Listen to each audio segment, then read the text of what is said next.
Robots Radio. Games, lore, stories, community. Just press play.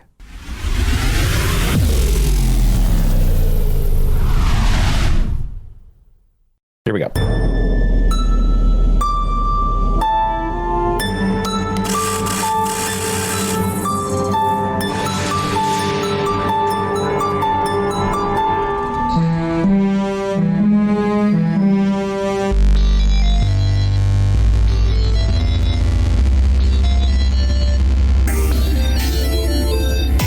Begin transmission. This is the Starfield Lorecast. Roll call. Co-Commander Dave Chavins. Present. Co-Commander Tom. Codename Robot. Present. We are calculating our descent into your speaker station. Stand by.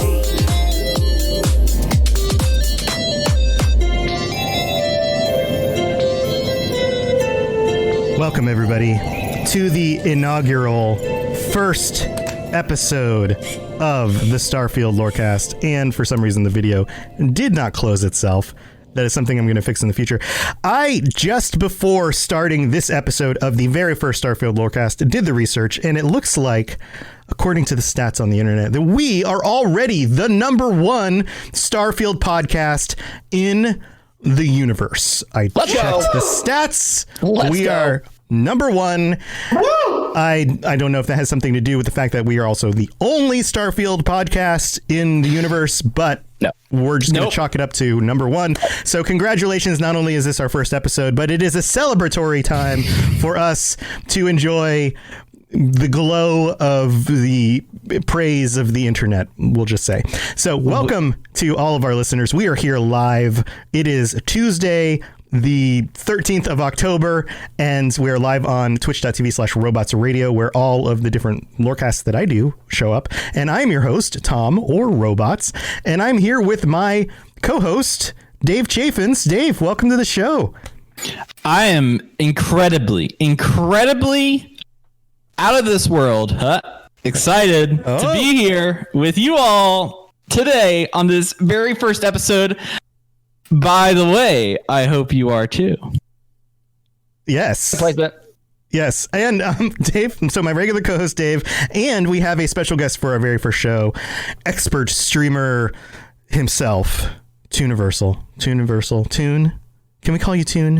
Is that okay? You can call me whatever you want to. Sally? You're paying me, aren't you? I'm just kidding. A round of applause. A round of applause. Toon, welcome to the first episode of our show. Before we get into the details here, I just want to thank all of you guys for tuning into this. We know that there isn't a ton of information out there about Starfield yet, and if you're tuning in from sometime in the future, which is probably how you're listening to this, because how are you getting into the past and listening to this? That doesn't make any sense. Then you might be thinking, why did they start a Starfield Lorecast podcast so early before we really even knew a whole lot? Well, the truth is that we know a little bit, and we can talk about that. And the rest of it is going to be what I am going to call dangerous, ridiculous speculation. And I hope that you take everything that we say on this show seriously, because let me tell you, everything that we say in this show is going to be the rule of law.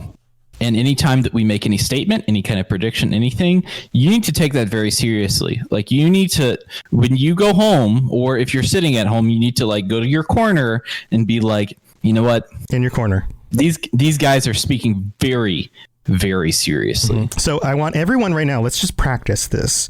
Everybody who's listening, everyone who's watching, chat, all of you at home, put on your serious faces. So big smile. Let's convert. Big smile. Now take your hand, put it above your face, and then bring it down, and then serious face. And if we do laugh, there may be some laughter, but realize that the laughter that is coming from this point on in the show is serious laughter. So let's move into our first segment of the show. Starfield News. So we do have some actual news about Starfield, and there are some things that we have been able to ingest with our eyes and ear holes up to this date. Dave, what do we got? What do we have to talk about on the show that's actual real news? Let me tell you something. Nobody has actually, in the history of the Starfield Lorecast, nobody's actually come out and covered anything that I'm talking about. So for us, this is all hot off the press. It's true. It's true. I think hot everyone would agree. First time anyone's ever talked about this anywhere, ever. So at E3 2018, back when we were just, young little babes. tadpoles living out there in the digital stream, just waiting to see what Todd Howard and his fancy leather jacket was going to tell us next. There was a gigantic announcement in that Bethesda's rumored original IP game, Starfield, is coming. It released with a teaser trailer that is live. You can go. It's an official thing. This is official news. We saved this space for official news because we believe in the officialness of the news. In fact, we need to get like a referee here to discern whether it is official or not. This is what we like to call the no fake news zone. Yeah, this is the no fake news zone. So there was a trailer that got put out, and let me tell you something. I'm like a nurse practitioner here, and I'm gonna get my finger on the pulse. What you all thought? You touch that about pulse. That touch that pulse. I am right here in the little corner. I'm touching it right now. What did you all think about the teaser trailer? The teaser trailer? I thought that the logo looked very nice, and then recently somebody noticed that they changed the font slightly on the website, which I'm not gonna lie, a little bit disappointed by. And I mean, by a little bit disappointed, I kind of pitched a fit on Reddit about it. That wasn't my account. Don't look at the account name. That was somebody else's account. It was somebody else? But yeah, because things like that are a big deal on the internet. So right now you're Martin Luther, and you've gone to the Catholic Church, and you're about to take your stake and nail it to the front back in the Dark Ages, the medieval times, whenever he was out there, the Renaissance. Whenever Martin Luther, the beginning of the Reformation, yeah, beginning of the Reformation, right. Yes. Yeah. What's your thing on the font, man?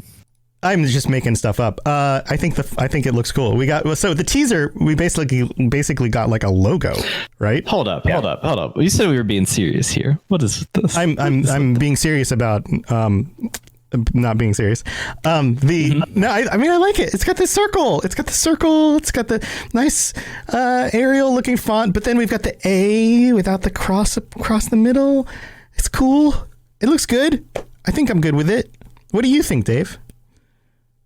About the font or the teaser trailer? About the teaser trailer. Let's go Tune. Yeah. Tune, what do you think about the teaser trailer? About the teaser trailer, I was, my speculation wheels started turning, right? Whenever I saw like new Bethesda IP, I'm like, holy crap, is this going to be Fallout in space? That's what I thought. That's what my initial thought was. Yeah, Fallout in space. I mean, I think that's what everybody was wondering. And some people have been like, heck yeah, give me some Fallout in space. And other people have been like, it better not be Fallout in space. They better do something better than just Fallout in space. So we've seen the gamut of emotions on this.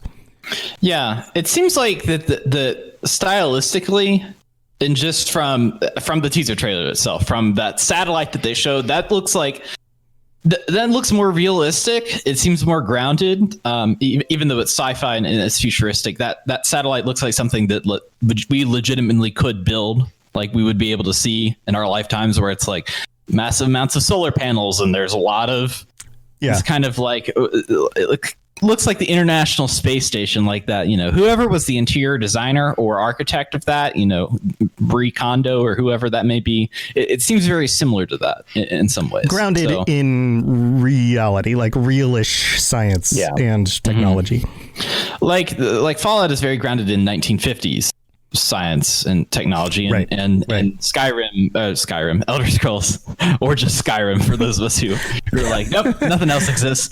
Just the one game. That's it. That's very grounded in like Tolkien-esque, the world, the architecture, that kind of stuff. So I think that it had me excited because we haven't really seen anything outside of, and the only other thing that I can think of that has that kind of design just from the teaser trailer itself is Mass Effect, but I don't think that it's a little too sleek. This looks a little less. This looks a little more like we tried really hard to put the satellite up there, and we're not flying around like a bunch of This isn't Star Wars, essentially. This is Starfield. Yes. Yeah. I think that resonates with some other stuff that we got that we can talk about in a second. So any other thoughts on this, Dave? Just that apparently, I think at the end of the trailer, they warp something out of there. It could be the satellite. It's some. Everybody goes to warp speed at the end of this trailer, and I mean that put me at quite the warp speed. I mean, if there was a nice handlebar on me, it'd been pushed all the way forward, and I'd be right out there, going to town. Go into town. There's also, I was rewatching it today, and I noticed in the bottom left-hand corner letters, and this may be even getting into it, but it's ISNOJ, which I have no. ISNOJ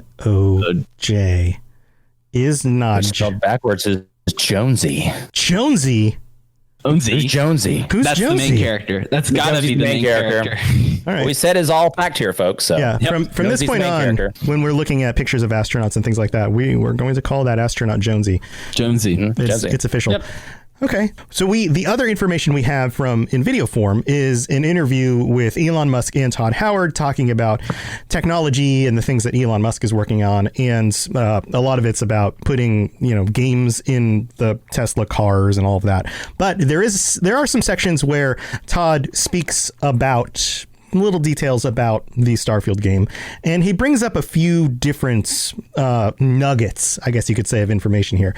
And some of these things connect to some of the stuff that we were talking about in the trailer. So the first point here is that space travel, according to Todd Howard, is as dangerous as flight in the 1940s. So what exactly does that mean?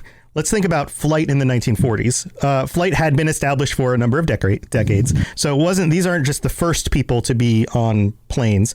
But in the 1940s, you had the beginning of air travel for recreation, things like airliners taking people from one continent to another continent across the ocean. You had a lot of Zeppelins. Zeppelins. You had people who were trying to travel further than anybody had ever traveled without refueling. Adventurers like Amelia Earhart, who were trying to circumnavigate the globe, all of these kinds of things, right? So we're on the cusp in the 1940s of basically a time period where it is almost comfortable and safe to travel, but we're still pushing boundaries. So I have a feeling that that's kind of what we're looking at when it comes to Starfield, is this idea that the universe is, or maybe just our galaxy, places in our galaxy, stars nearby, something like that, is attainable, but still dangerous. And if you push those boundaries too far, you're going to be crashing into suns or running out of fuel or being marooned on a planet somewhere or just lost in space. What do you guys think? I like the weird.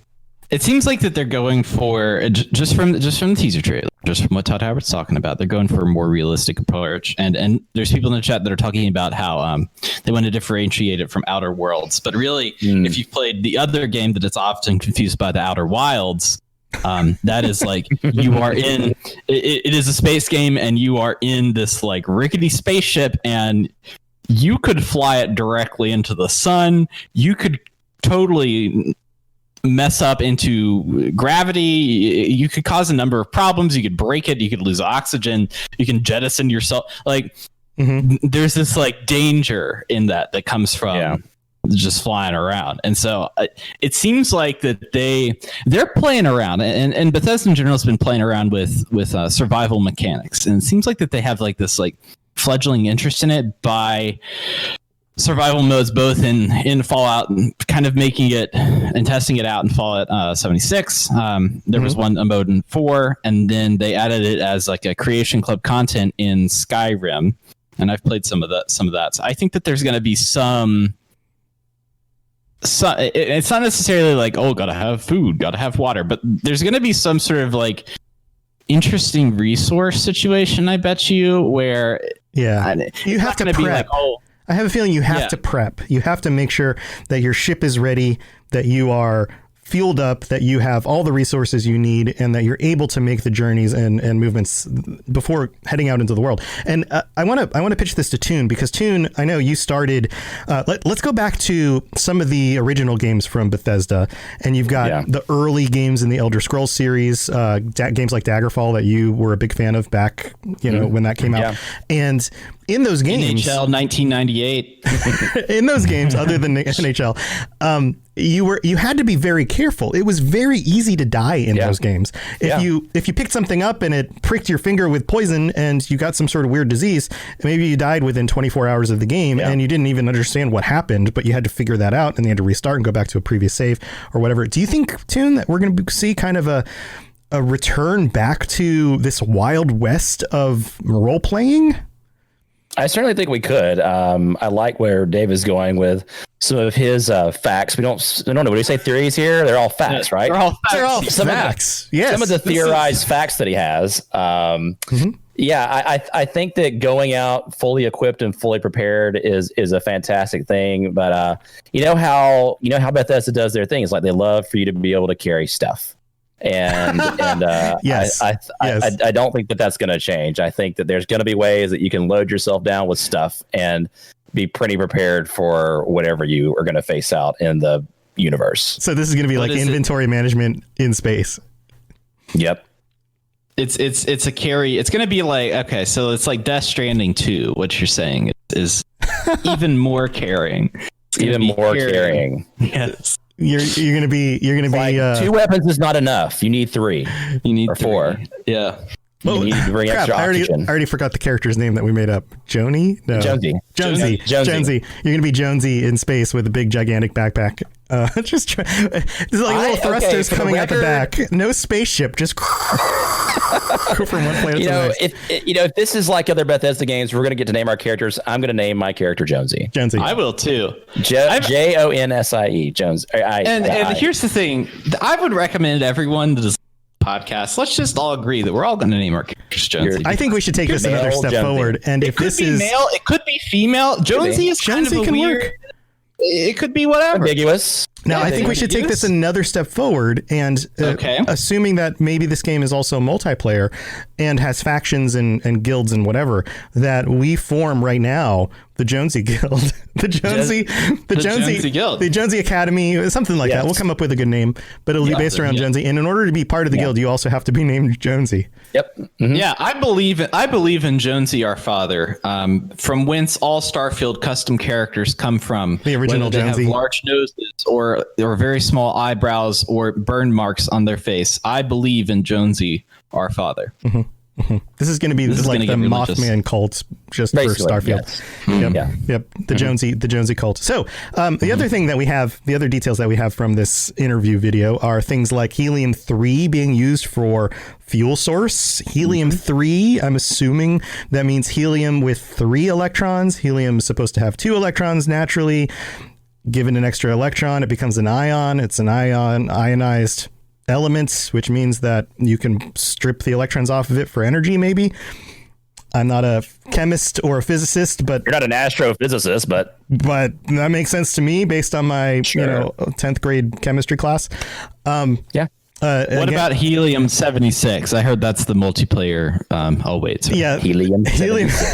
Helium-76 only exists in vats of the FEV virus in Fallout. Yes. Then also, Todd noted that this will be closer to real life physics. So maybe there's going to be things like, dialing in your launch trajectory in order to get off a planet and that kind of stuff.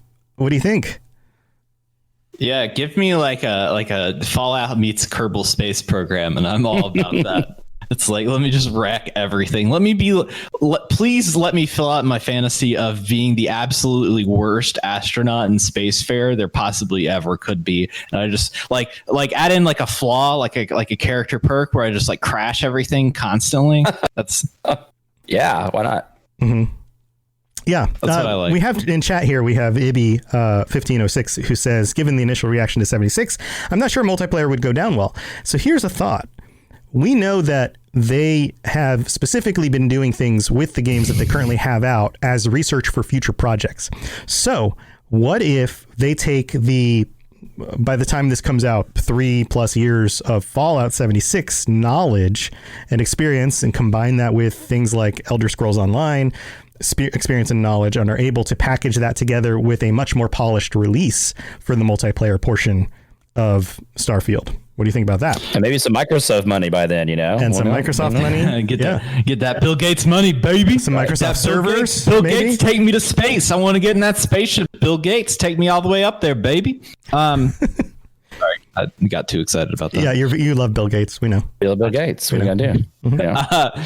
I think that I would like to see something more like Far Cry, where they've done stuff with their multiplayer recently, where it's like you can play a multiplayer, but it's limited to like 4 people. Yeah. Or 2 people. I always throw out State of Decay 2 as an example. State of Decay 2 did it really, really well, where, you have 3 other people that can come along with you, human people, but they can't advance their part of the story. Only you can advance your own story on your own server. So when 3 people join you, they can give you stuff, they can help you out with stuff, but they cannot advance their own story. They can help you along on your server in your story. So it's like a limited multiplayer experience. Yeah. Co-op, mostly co-op. Mm-hmm. Okay. Yeah, very cooperative. Yeah. Yeah. Now the other thing that's how Far Cry has done it with some of their missions and some of their. I think the original one was Far Cry 4 when they started doing the multiplayer, but it was like tuned with the State of Decay 2, where it was like you couldn't advance it. But I think I'm pretty sure it was New Dawn. That's when they started doing the excursion adventures or whatever, and those were like more RPG like. They were essentially just daily ops that Fallout 76 does now. So gotcha. But probably better. Probably better.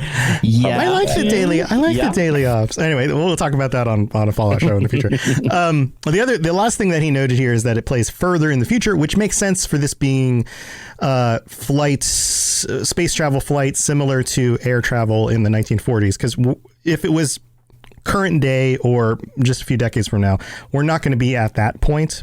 Space travel is still very dangerous, and there are some private companies that are working on the ability to do that. But let's extrapolate this out a few hundred years, and we might be at a place where private companies are, where you can just pay like you could to fly across the ocean, a company to just, maybe there's Delta Space Lines or something like this, and you fly up to the moon or Mars or wherever, and the convenient places are safer. But if you want to go further, it becomes more dangerous, more expensive, which would make sense because continents aren't moving in relation to each other very quickly. I mean, technically they are by like centimeters a year. Tectonically they are. But when it comes to, say, planets moving around the sun, you've got different patterns of rotations around the sun or stars around the galaxy. Everything's in motion in a much more complex way. So charting travel between those objects is going to be more difficult than, say, just flying across the ocean. So, any other thoughts on this before we move on? I'm curious. I'm curious if it's kind of building off of the corporations and how it's if it's gonna be like Delta where we fly out. Is it gonna be more like that, or is it gonna be more Star Trek? That's one thing that I'm incredibly curious about. Where is it gonna be like we're all frontiersmen and women? Yeah, we're gonna go. Well, let's think about it like this: if you were to chart a trip today, let's say you could get on Delta Space Lines and fly to Mars. That would, with current rocket technology, that takes months. That would take months of travel just to the nearest planet, or not nearest, but second nearest planet in our solar system, right? If we were to try to travel to any of the other planets or moons of, say, like Jupiter or Saturn or something like that, that would take years because the distance is significantly more as you get to the edges of the solar system. Each planet is what's the word? What's the chart where the line goes straight up? Exponentially further from than the previous one, right? So if you were to travel to a different star, now we're talking light years, and nobody has light years to do this. If you're traveling light years, then are you being put into some sort of cryo chamber and preserved in order to move that distance? If that's the case, by the time you get there, everybody you knew back in where you came from is dead because they weren't cryogenically frozen.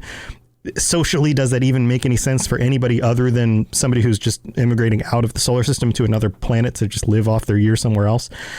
So for this to make sense on some sort of social way, then we need some sort of light travel, right? Some sort of faster than light travel. Yeah. We need to be able to bend space. We need to use wormholes or something like this. The other difficulty is if you try to just keep speeding up things, then they get closer and closer to the speed of light, which means that they are moving through time at a different rate than the other things that aren't moving at that speed. I don't know how much you guys know about physics, but there's a problem. Like, let's say you go 90% the speed of light. By the time you come back to, let's say you travel off to another place and you come back and it was a year of travel for you. By the time you end up back on Earth, it's like thousands of years from when you left, even though it was only a year in your time space, your space time. Yeah. So that becomes a problem as well. So maybe what they're doing is the technology has been found recently for something like faster than light travel, warp speed, where you are actually bending space and you're not traveling further, you're traveling smarter. And that's what I always like to say. Don't travel further, travel smarter. So that you can return to places and, time isn't messed up. Maybe that's confirmed. I think that's confirmed. I think I'm going to call that confirmed because in the trailer, in the teaser trailer by Bethesda, we're talking about the gospel from Bethesda. They went to warp speed at the end of that. So I think warp speed had to have been warp. It had to be. It had to be. So maybe this is like, if this is the 1940s of flight, this only a few decades from actual like real flight being functioning and them being able to put, fighter jets in the air and, carry people across from continent to continent. Maybe this is just a few decades from warp travel being discovered. And we are now expanding out into the galaxy, trying to further reaches, find the boundaries of that. Right, like a giant field filled with stars. Giant field of stars. And on that note, let's move to our next segment. On the night of June 10th, 2018, Bethesda gave us a glimpse at their new space-based RPG. Ever since then, we've been piecing together information in a series that we call Star Clues. This is the part of the show where we talk about leaks and all sorts of things that have gotten out there onto the internet and people are using to bring more theories and ideas. And our first leak, and this came out just a few weeks ago, we got some what seemed to be screenshots from what might be a reliable source. Who knows? This is Jonesy. Our first one, Jonesy. This is Jonesy right here. There's Jonesy. Look at Jonesy. We see Jonesy's back, and Jonesy appears to be standing outside of some sort of what would you call? I mean, isn't it kind of like a spacesuit with a pack on his back, probably a breather to help him have oxygen. Looking at it doesn't look like a spaceship because of the structure on the bottom that's kind of holding it down to whatever surface this is on, but it looks like a home or a building of some sort on a moon or planet without oxygen is what I would call it. Like a meteor, like an asteroid. An asteroid or some sort of physical object in space, A star station. A star station. We'll call it that. The other thing that's notable on this this screenshot here is on the bottom left, we have sort of like a readout. We can see some of what appears to be UI of the game. And if you zoom in on it, let me see how zoomed in I can make this on my OBS, which can't be very much. Here we go. Do it, OBS. Do it. Here we go. We're zooming in. It's looking pixelated. So if you see down here, we've got what looks like an O2 to CO2 meter. Maybe that's the percentage of breathable air to non-breathable air. We have what looks like maybe a little radar thing on the top left. So there's like a circle. Definitely a radar. Or is that a radar? Or is that like a HUD map with a moon showing you it's the phases of the moon. The phase of the moon is compared to the planet that you're on or something? That's probably like day and night cycle. I mean, wouldn't you guess? Yeah, day and night cycle. Like that could be it. It's definitely that too. Definitely. Yeah. We have a triangle in the center with a 1 underneath it. I'm estimating that has something to do with gravity. Maybe that's one Earth gravities. I think that the thing in the upper right-hand corner is the gravity situation. Can we pull that upper right-hand corner up here? It's hard to see it, and it gets very pixelated. I have an enhanced version, being the reporter that I am out in the investigative so that says field. G. Okay. It says G right there. On the right side of the meter. Yes, is G. Okay, maybe that's gravity. Then what do you think the triangle with the 1 is? I think that's the one thing it could be, which is the Illuminati, and that's why we're here today. We have a triangle there. So clearly Jonesy is one of the Illuminati. He is. That's how we got there in space. Yeah. The atmospheric pressure. I mean, that's what I'm. Maybe. Yeah. It could be. How much calcium he has in his body. What's the rate of change? That too. On the bottom right, we have a health bar, stamina, it looks like, and a gun with what looks like probably ammo and some other resource with a number next to it. Probably grenades. Maybe it's grenades. Maybe grenades. Nades. Space nades? Space nades. Space nades. You heard it here first, confirmed. Space nades. So, what do you guys think about this picture? Anything else in here that we want to note? There's some letters. There's up A there. and D. An A and D. And on the they're kind the of- flight suit itself, there's a patch on the shoulder. There's a patch on the shoulder. You can't really see that patch. I will say that the backpack looks like a backpack from '76. It looks like you could get that backpack in '76. It is. Yeah, it's a Mr. Fuzzy away from being a backpack, folks. Mr. Fuzzy away. You put a cute little head on there. Mm-hmm. Yeah. It's got some thrusters on it too. Yeah, that's what I was about to say. Is it seems like that there's some. Maybe it's jetpack time all the time. You don't have to grind out for your gold bullion to get your jetpack. No more grinding. Yeah, it What looks is like the Bethesda game? No more grinding. it looks like there's jetpacks on the back. You got some jetpacks on there. You've got a helmet that's kind of plugged into it.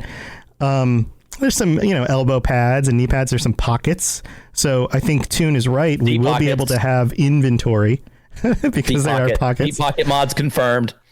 Mm-hmm. I think with the elbow pads, I think that we were definitely talking about. I mean, maybe there's going to be like space skating or space volleyball. You don't know. Space volleyball, space sports. Space sports or space roller derby, sports, as I like to call them.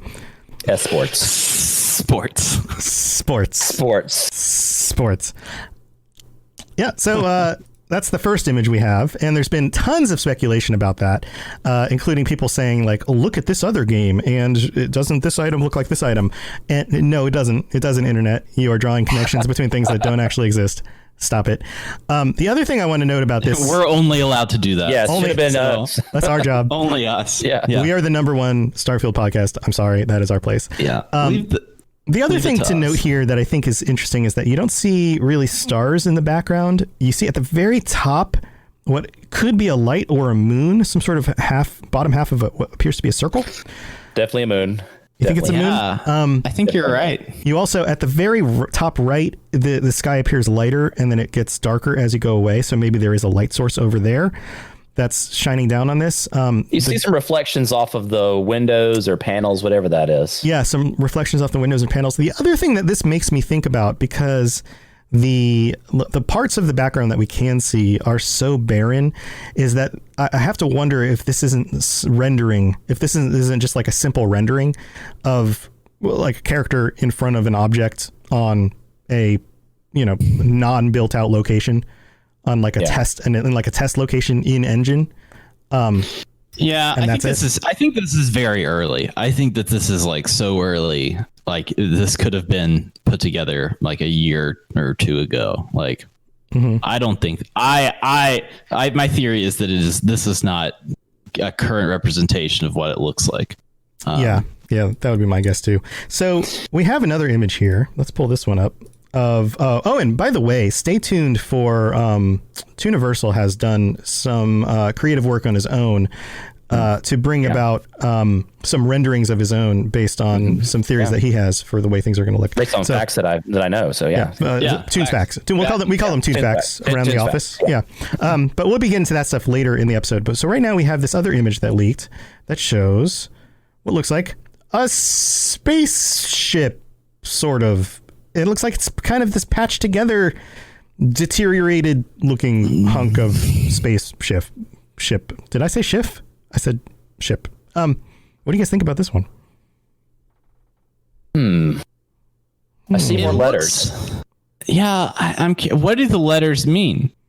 Well, here, let's describe it for our listeners at home. This appears to have a central hull, which looks like it has some sort of storage space in it. There, at the very top left, you can see what looks like a glass semi-dome area with like glass panels for where the pilots would sit. You have in the back what appear to be lots of rocket engines. Also some rocket engines on what appears to be a wing that comes out to the side that looks kind of large and chunky. Along the top, you have what I don't know if these are fluid containers. They're kind of like oblong, like tankers, if I would describe that. And they have the letters B or 8 on there twice. I think it's a B, and then there's an N with some what appear to be tubes. Or the pi symbol. Yeah, maybe. And then below that is maybe a hatch. That might be a place. Maybe this is a hauler of some sort. Yeah. A hatch that can open up, and what looks like a platform that may unfurl and roll down in order to create a ramp. So that might be the way you can get. It's a cargo ship. Yeah, it might be a cargo ship. This doesn't look like a fighter. It doesn't look like a personnel transport vehicle. This looks like a cargo ship. It literally has what looks like straps that are like strap those rockets onto it. Mm-hmm. I think Tom is gone. Tom will return. Oh, I'm here. He's back now. Tom is back. Sorry. Okay, cool. It looks like that it has these like straps that are attached to the rockets in the back. I don't know. Do you all see that? Or am I? Yes. Am I just like? Well, or tubes. Like the back portion looks like where the engines are. Maybe that piece is temporary. Maybe that piece breaks away like launch rockets. Mm-hmm. Yeah, maybe the straps disconnect. Yeah, and it kind of looks like it's large. Like it's not a gun, because I think some of the detail there on those this kind of like copper-ish, I guess, rockets. It seems like that there's like very small. They're like from the scale that you see, they're like very small panels, and so that leads me to believe that it is probably a spaceship. Yeah, this is. I mean, if you look at the front, what a crazy thing. Yeah, no, it looks like a spaceship. If you look at the front of it, where like along the top part of it, where you can see like what look like window panels. If you were to assume that each of those window panels could have a head in it, then that gives us a sense of size, a scale. That like a human being is, if a human being their head could fit in one of those panels, and then you were to lay a human being across the screen, we're at 20, 30, 40, maybe the ship's length is 50 feet long. Gives us something like that. It's not massive. It's not massive. It's the size of maybe a small jetliner, really. I mean, it's, we're talking like a modern day transport plane. Yeah. Guys, we shouldn't measure this by its size, but by its content of character. Just to remind you all. Solid point. What do you think about its character then, Dave? What does this tell you? Well, if the character's Jonesy, then it's my freaking favorite. I think it's the finest hunk of junk in the galaxy. Oh yeah, it kind of looks like that they're strapping stuff onto it. So I'm curious. We're here in the Star Clues. We're out here investigating on the edge of space. Yeah, on the edge of space, kind of piecing together stuff. Is there going to be inventory management for ships where it's like, oh, you can put this rocket on here, but I'm going to say yes. Yes. Fact. Yes. Fact. Space fact. So space fact. I need a sound effect for space fact when we can just space fact. Yep.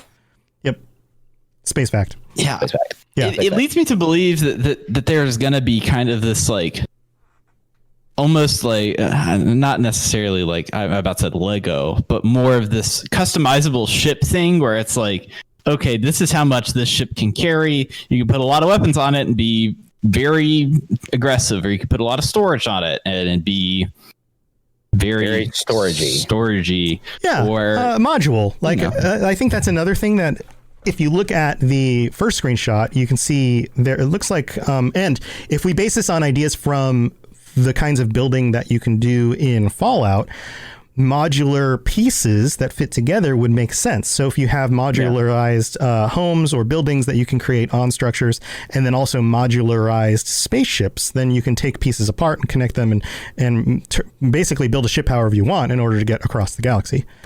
Right.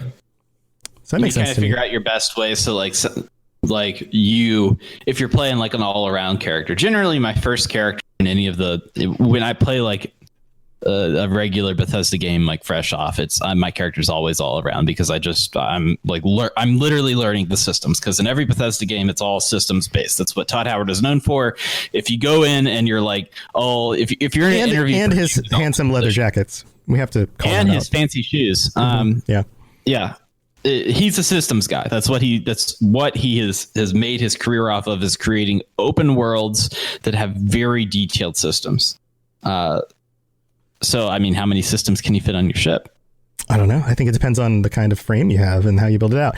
Cobalt Captain in chat says modding a ship like a power armor frame. That makes sense to me. That would make sense. Legendary modules. Yeah, it ties into all the other technology they've already been building for these other games. So it's just kind of an, extrapolation, and it's bigger, but it's the same kinds of concepts. Toon, what do you think about the very front of it? It looks like there's kind of like a sled, or almost like I'm pulling it up again, like a bumper. Is that like a ramming? That's thing? So when they're parking their spaceship in space parking spots, that they don't run into whatever they're close to what they're parking into, especially if if there's valet, and they're trying to park real close to each other, so they don't bump into each other like that. Space parking is very difficult because there's a lot of inertia. Yeah, that's true. And I guess maybe that's like a laser, because you got the cockpit right there, and if you're trying to target something, that would line up. Oh, space laser. Space lasers for sure. Space lasers for sure. Space lasers. You gotta watch out for space pirates. You gotta have some space lasers to That's ward true. off the space pirates. That's true. I would be surprised if there aren't space pirates in this game. I mean, we get raiders and Fallout. There are space pirates. Yeah, space fact. Another space fact. Space fact. Sound effects. Space fact. Space pirates. New space fact confirmed. All right, guys. So those are the two leaked images we have. Any other last thoughts on this? As to the validity of these, what do we think these are valid, or do we think these are invalid? And there's no gray area. You have to on one. I'm going that they are. I think that the Jonesy is valid. I think Jonesy confirmed. Space fact. This ship, you know what? I'm going out here on a limb. I'm saying it's valid. I'm saying they're both confirmed, and it's like maybe it's not in the game, but it's definitely like some concepting that they did. What do you think, Toon? I think so too. I don't think there's any reason not to think that these could be in some form or fashion true images from Starfield. Okay, I'm going to go with valid as well, if only for the spirit of the images. So even if they aren't literally real, I think the spirit, the soul of the images. The spirit of the images. The spirit of the images are still We're not real. by the letter of the images. We're by the spirit of the images. Right. So in that case, content of their character. Yeah. Sometimes it's not a literal interpretation. It's a figurative interpretation. Yeah, exactly. And I think in this case, maybe that could be true as well. All right. Yeah. Well, it's time to go to the middle of the show.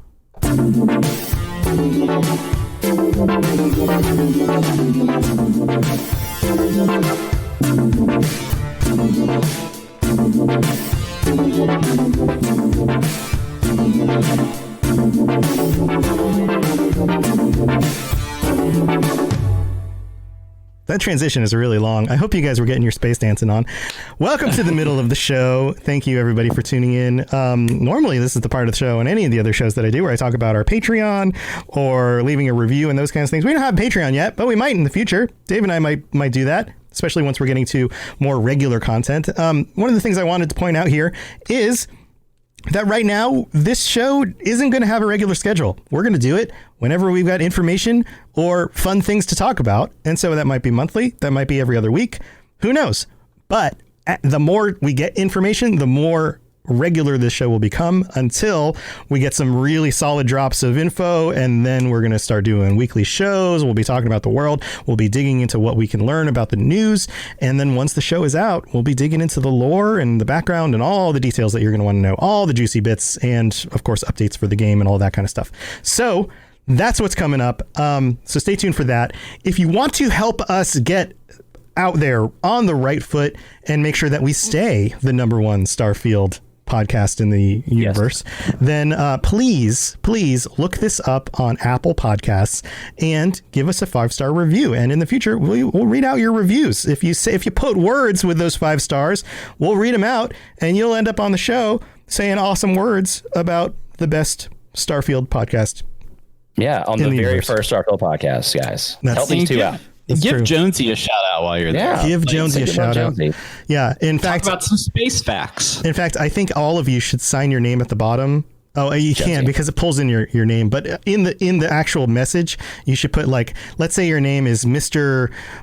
Pebbles. I don't know. That's the name I just made up. Maybe you put in between the 2 words quotes Jonesy. So you'd be Mr. quote Jonesy quote Pebbles. Then we'll just call you out by your Jonesy name, which we all know from the show is really your Starfield name, right? It's your star name, Jonesy. So please do that. This show, if you're watching live, if you're looking at the video on YouTube, if it's not out for Apple Podcasts yet, it will be soon.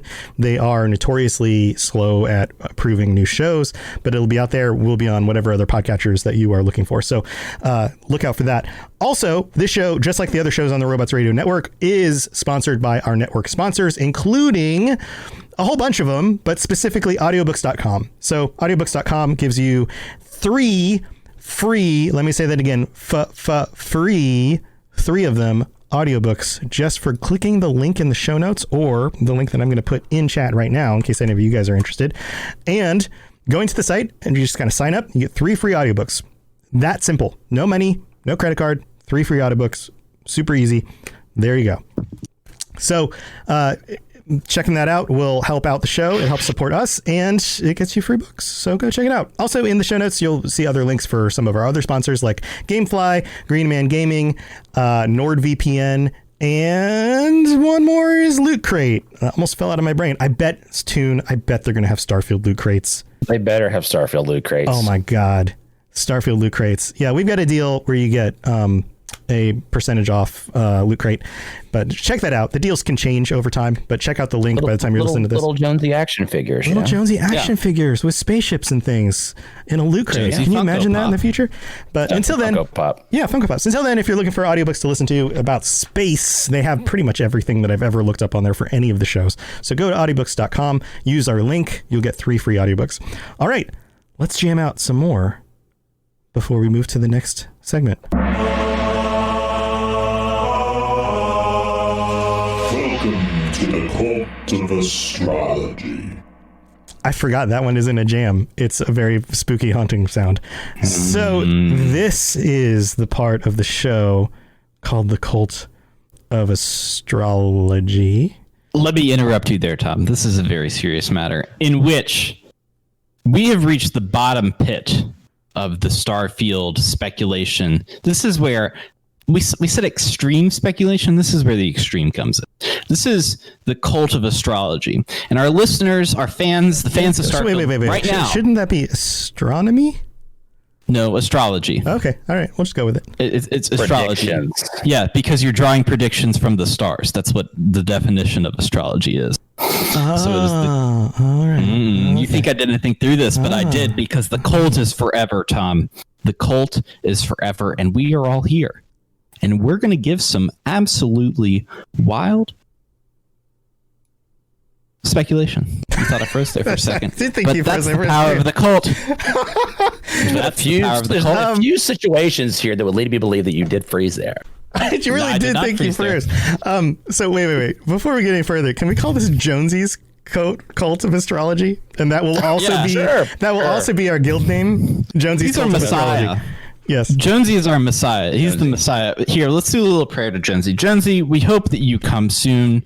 We lay out our Chewbacca action figures that we have put in our pocket that you may not have recognized there for the whole show. That's a little shout out to Chewbacca. Anyways, Jonesy, we thank you for this time that we have spent together, and we appreciate the coming of your great spaceship and space helmet that we will soon don and name after you, oh great Jonesy.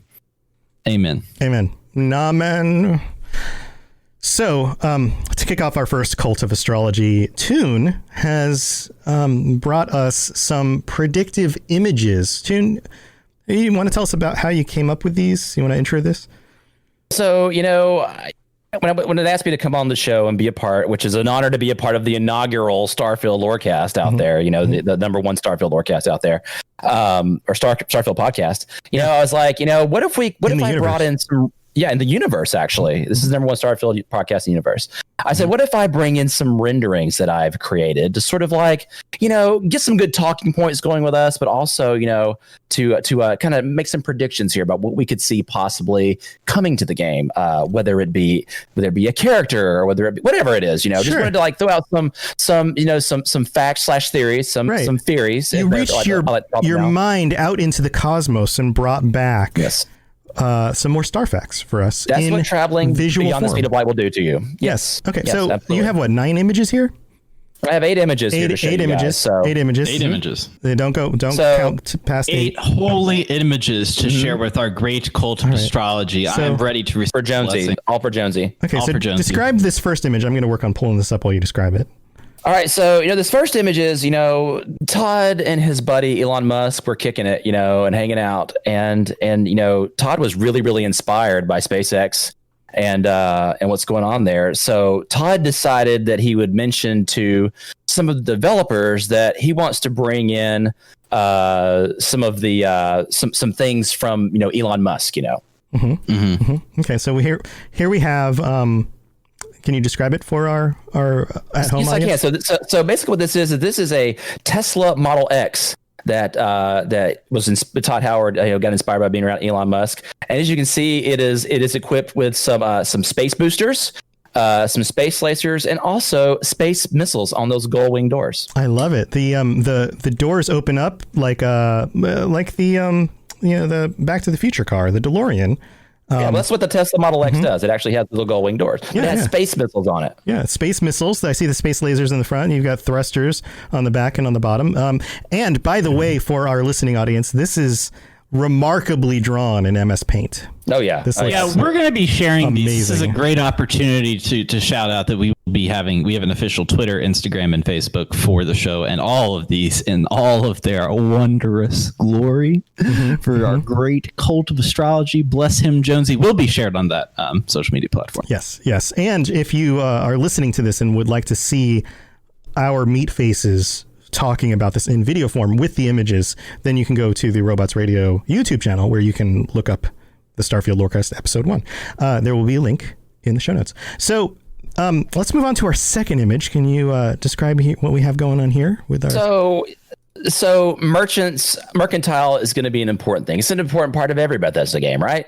So what I have devised here is a space merchant. Okay, here we go. Here's the space merchant. So check out our space merchant I have here. to zoom out. I'm a little bit too far zoomed in.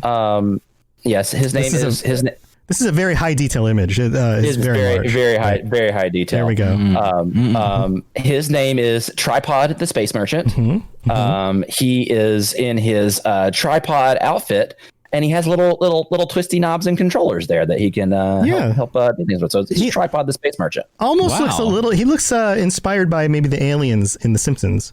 The ones that come out during the holiday specials.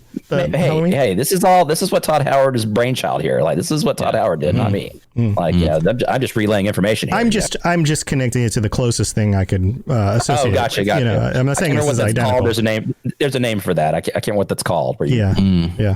Very nice. I like the detail on the head, the kind of bean-shaped head. Very nice. Yeah, he's got that triangle on his front. He's got that triangle. It's like an upside down triangle. What is the triangle? It's the Jonesy triangle. It's a very good observation. Also, tripod, you only really need 3 legs for a chair to sit evenly. The fourth leg just makes it more complex. Yeah. True.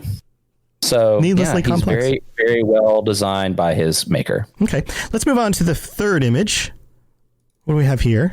So this third image, you're gonna see it's above a lovely blue world, but this is a space station where certain ships can dock on weary journeys and can refuel and can meet other people, and it's also has a lovely view of this luscious blue planet here we see. Very nice, very nice. It appears things are in motion because the stars almost look like they're blurred in the background. They are. It's moving really, really fast. Because when you're orbiting the Earth, for example, the Earth. This is not the Earth, by the way. But you're moving very, very fast when you're moving around the Earth. So Yeah. I kind of I'm thinking about the Milky Way here, and if I had a bunch of those space stations and put them in some milk, that would be some great cereal.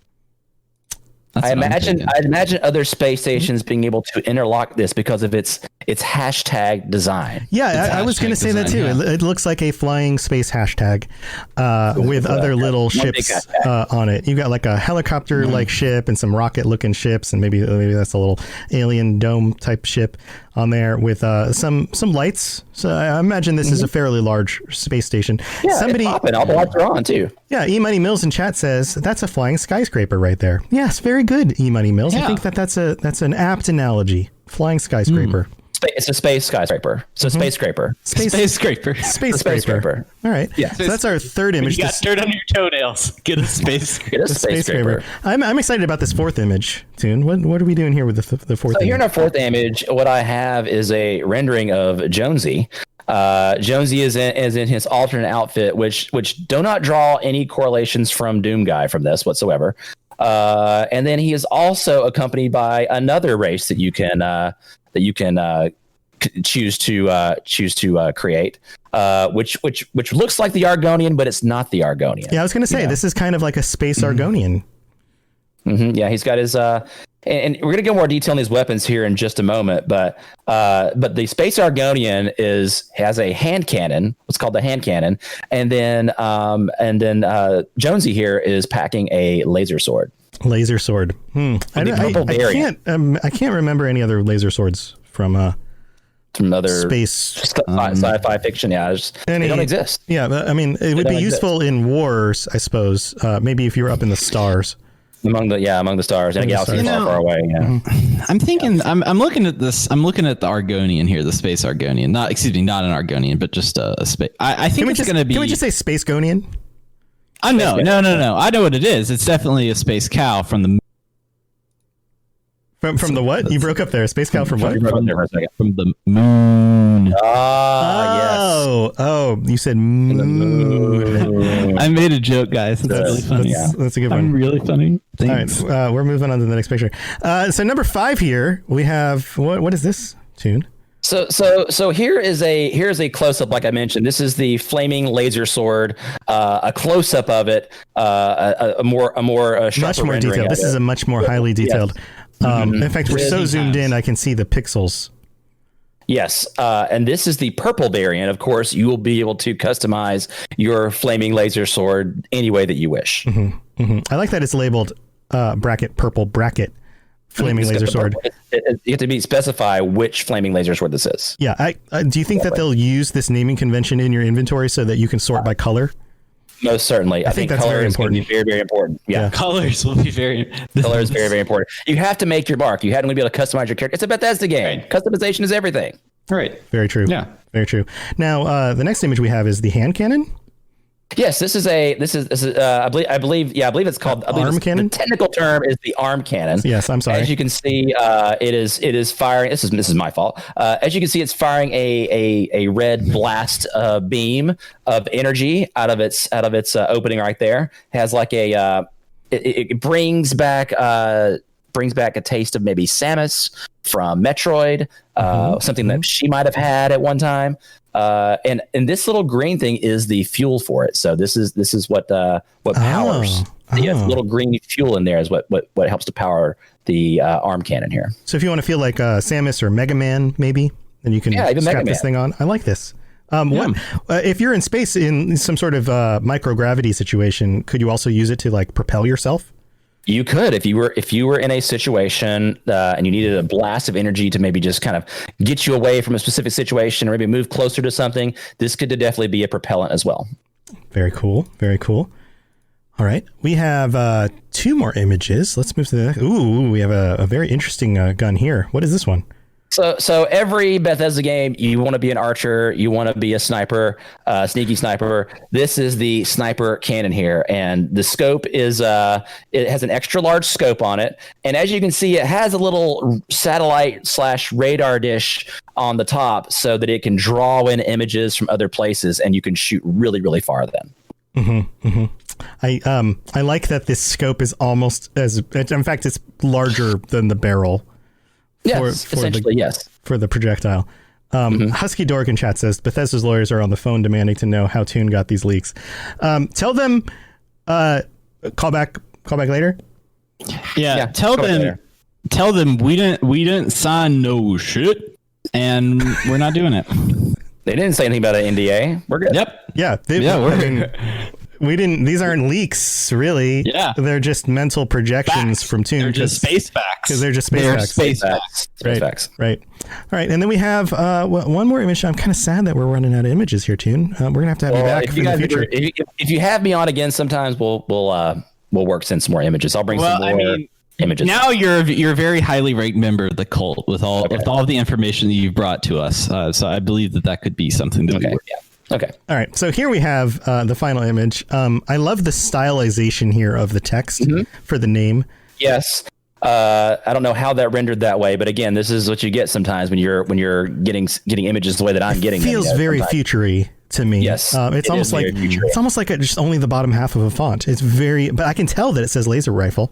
Yeah, I know, but isn't it? But they wanted to be. I guess I didn't quite finish downloading the item, and it sort of left off some of the font right there. That's. I think it looks cool. Yeah. So this is a laser rifle with rocket propeller attachment. So, customization of weapons is a big part of a game like Fallout, and people love to customize things. Well, this is one of the customizations that you're going to be able to add to the laser rifle. It's a little rocket propeller attachment. So not only does this shoot space laser projectiles, but it will also, that little green dart up there, you can shoot that onto someone, the projectile, and it will stick to them, and it will push them away with propellant. Wow. So it's a great way to get your enemies off of you really, really quick. So right. Or the creepy guy who keeps on, trying to talk to you at the bar. Harassing you. Yeah. You can be like, back off, buddy. And then you pull out laser rifle with repellent. And he's like, whoa. And you're like, no, whoa. I told you to get back. And then now he's on the other side of the bar. And he has to walk all the way back over to start agitating you again. So. Right. And you do that enough, and eventually he just gets tired and leaves. So yeah, exactly. Yeah. Perfect solution. E-Money Mills in the chat says, are these laser weapons going to take fusion cells? And I think what kind of ammo do these it's hydrogen 3. Hydrogen 3 is the H3. Yeah, H3. Okay. Mm-hmm. Or helium. I'm sorry, helium 3. I got that one. Nope. Hydrogen 3. Hydrogen 3 is now really a thing. Yep, H3. It is a very unstable element. Awesome. For an unstable weapon. Awesome. Yep. Well, thank you, Toon. These have been very enlightening. Yeah, good. I hope our viewers are enjoying the look into the mind of Bethesda and Todd Howard. I mean, I think they are beyond. They've knocked it out of the park with this. I think this is stellar stuff they're coming out with here for Starfield. It's very unique. It's like nothing we've ever seen before. Yeah.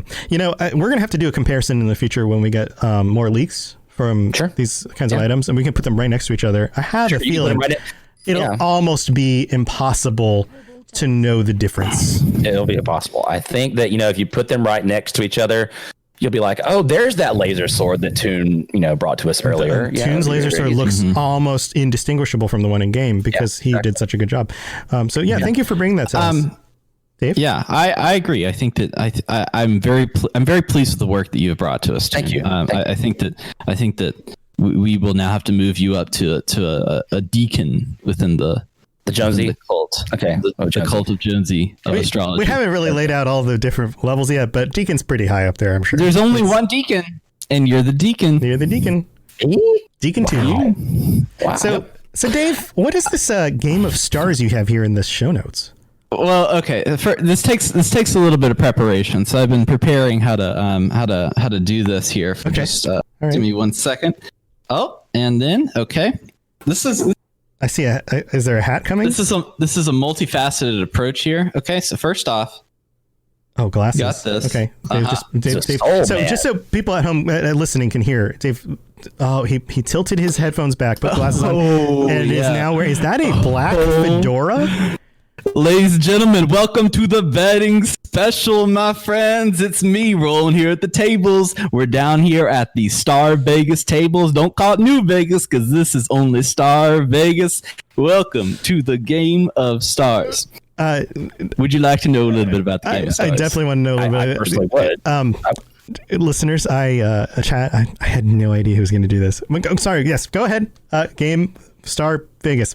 The Game of Stars. Let me tell you, ladies and gentlemen, there is a scoreboard about, and we will have 3 categories in this scoreboard. The first one will be Dave, the second one will be Tom, and the third one will be Guess. Now, each week we do the podcast, which could be every month, it could be every year. You never know with the amount of Starfield details that we're going to get. We're going to be putting bets on the scoreboard. Now, when we put a bet in the scoreboard, we will each go in a turn, and we will say one bet.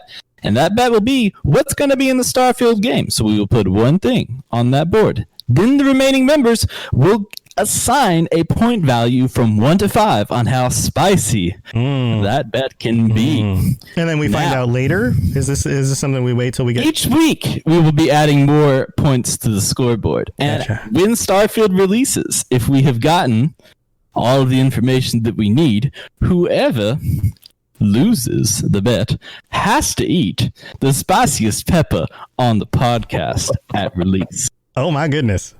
Also Fallout Hub callback. Are you doing your Danny DeVito voice again? No, this is a Southern gentleman like I'm in Lady Killers. My name is Tom Hanks, and this is the betting special. My bad. So Mr. Betman, he's going to go away now. And Dave's going to come on and put his bet on. Goodbye, Mr. Betman. See you later. All right. We'll see Batman next episode. Okay. So does the guest get to go first? So we basically, to go over this again, we make a prediction. We write it down. We determine...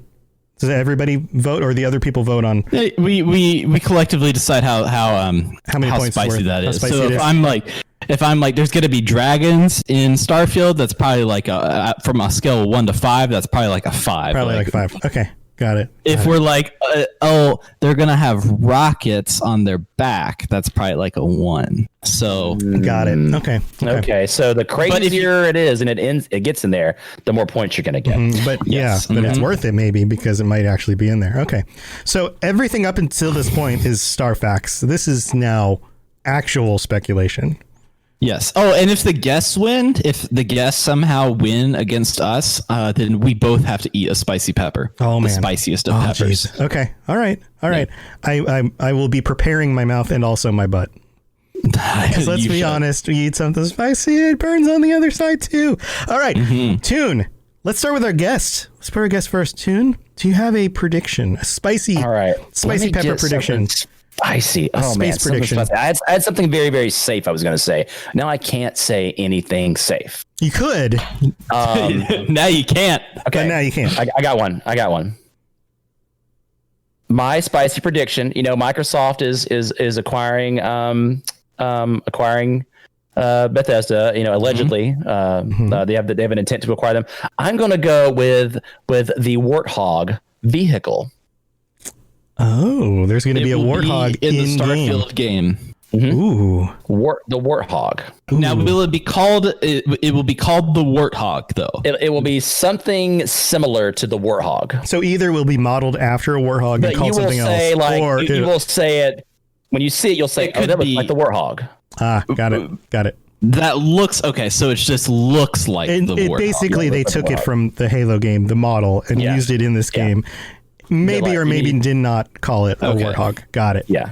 Got it. Something that looks like the Warthog vehicle. Yes. Okay. I think that's like a 4. I think it's like a 3 or 4 spicy. I think that's a 2. I think that's a 2. You think it's more likely? It's likely. I think it's likely. I don't know. The amount of... You're riding a Jeep.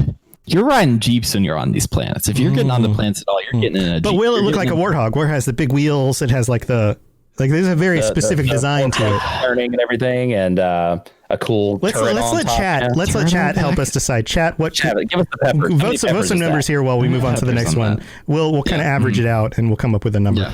All right. Dave, should I go next, or do you want to go next? You can go next, sir.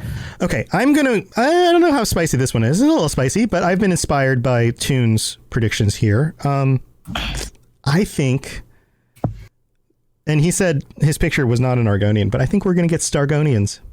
Stargonians, boom. I think we will have a reptilian space race in the game. And they may not be called, they probably aren't called Stargonians. If they are called Stargonians, then this better be a 5. But I think we're going to get a reptilian space race in the game. I'm going to call them Stargonians. I mean, are we talking, is this like, I'm thinking Slee Stacks now. For like Stacks, yeah. Yeah. I think that's a 5. All right. People are saying 2 or 3 for Toons. For Toons, 2, 3, 3, 2, 3. It's kind of split. I was thinking more 3. You were thinking 2. Let's go with a 3 for Toon. Let's go with the 3 for Toon. Yeah. We'll see what people think about the reptilian space race. If it's not a 5, it's got to be a 4.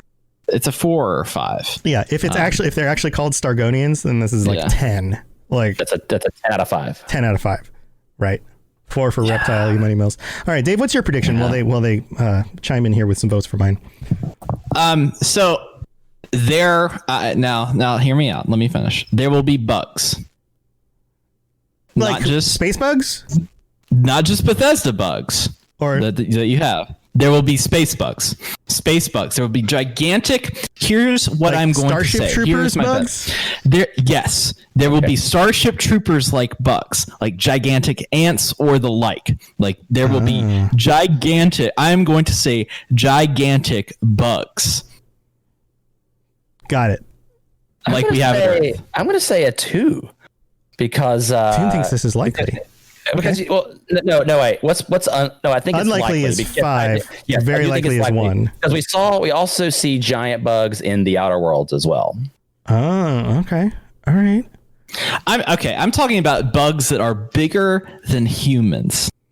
I'm talking about like giant bugs. That's what giant. That's what giant means, right? Bigger than sure. Big. Gigantic. There will be gigantic bugs. Gigantic bugs.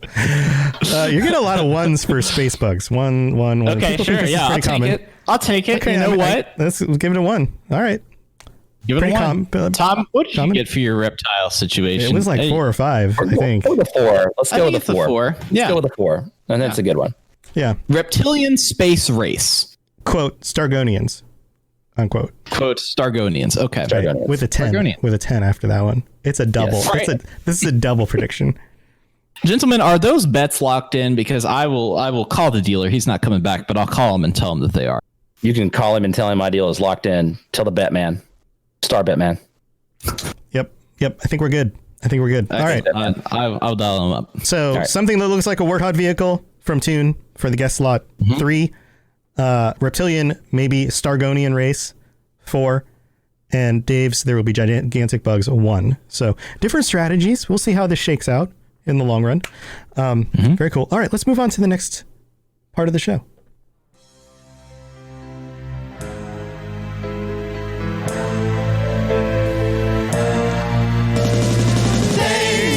Okay. So I guess it's the end of the show. It's the end of the show. I thought there was another song. There isn't. This is our first episode, working out the kinks. This is the end of the show. But thank you for joining us. I think we worked in some of that, what would have been that other session into this. I think we've got enough sections in the show. Dave? We've gone for an hour and a half now. Yeah, we're good. All right. Thank you, everybody, for joining us. Please look us up on Twitter. So what is the Twitter? It's at Starfield Lore? Starfield Cast. At Starfield Cast. It can't be Starfield Lorecast. It's too big. It's too big of a subject. Too big. So it's Starfield Cast. Starcast is another thing, so we can't be that. Yeah, it's Starfield Cast. And that's on all social media platforms: Facebook, Instagram, Twitter, Yahoo, Google Plus, MySpace. MySpace. Zynga. AOL Instant Messenger, ICQ. That's my favorite It's to all listen to it. 4chan. So look us up on Twitter. Join us in the Discord, on the Robots Radio Discord. There is a channel specifically for Starfield. Throw us, heck, if you guys can do your own MS Paint, that would be awesome. I would love to. Oh my gosh. I would Send it to me. Share them on the Discord. Send them to us on Twitter. We will highlight those in future episodes. We will be back who knows when. So make sure that you are following us on whatever podcatcher you're using. You're paying attention to the Twitter account. You're on the Discord. We will send out announcements, a few days before we're doing our next episode. You're following us on twitch.tv/robotsradio. Maybe turn on the notification settings so you know when we go live, because we stream all of our podcasts live on this channel. And come back and visit us again for a future episode. Until then, why don't we sign off? Toon, what do you have going on? What do you want to tell people about before we go? Check me out Monday through Friday at twitch.tv/Tooniversal for all Bethesda all day. All Bethesda all day. Lots of Fallout 76 lately. Lots of awesome fun times in the mornings. Yep. I'm usually in there hanging out saying, yep. Yeah, he's really crap. great. You should definitely seriously check him out if you like watching streamers. He's probably one of the best Bethesda streamers. There, I said Thank it. you, I sir. laid that gauntlet down. It's true. 9:30 a.m. It's Eastern true. is when I start. It's true. Toon, you do an awesome job. He's interactive with his chat. He's got cool little stuff he puts together, like animations, all sorts of fun things. He's got lots of tips for Fallout 76 right now. If you want to play that, you can ask him questions about that. High quality stream, all of that stuff. There's so many people who are streaming, and I don't mean to be mean to anyone, who just sit there and play a game. And Toon is 10 times better than that. So go watch him. Thank you. Yeah, no problem, buddy. Dave, what do you have going on? I've got this crazy podcast called Starfield Lorecast that we make every so often that we don't have any lore to discuss, but it's on there. I also do this show with Tom called The Fallout Hub. There was an episode that Toon was on recently talking about the Microsoft stuff, and that was a really fun little breakdown.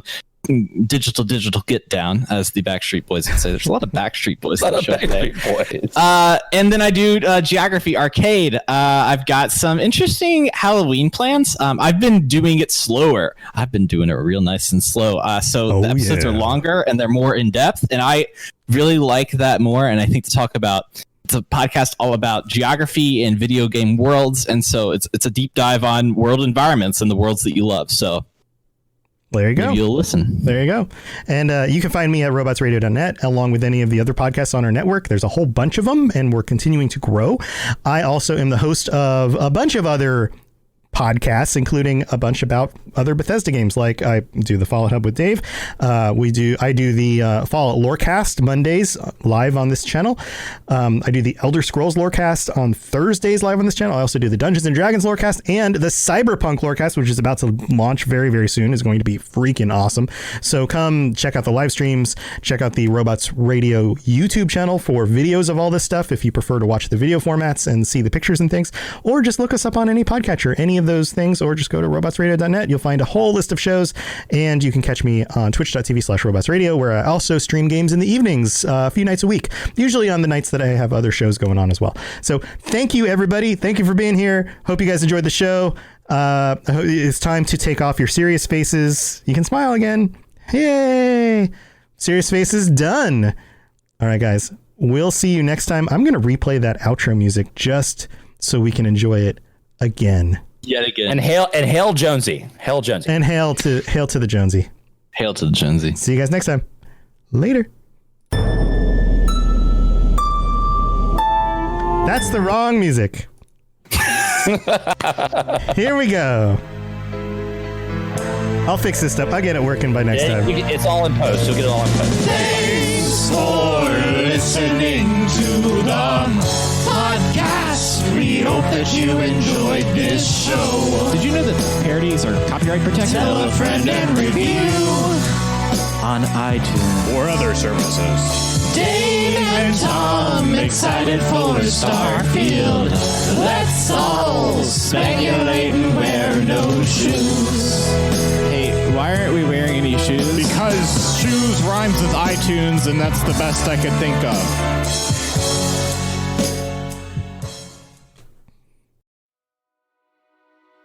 Once upon a time, 27 years after the bombs fell, there were two people, a vault dweller and a California girl. They met, and sparks flew. That's when things got interesting. Once Upon a Wasteland is their story. Follow Elizabeth Kirby and Odessa Valdez as they pursue their happily ever after in the post-apocalyptic Appalachian wasteland of Fallout 76. Available on Spotify, Apple Podcasts, Stitcher, and many other podcasting platforms.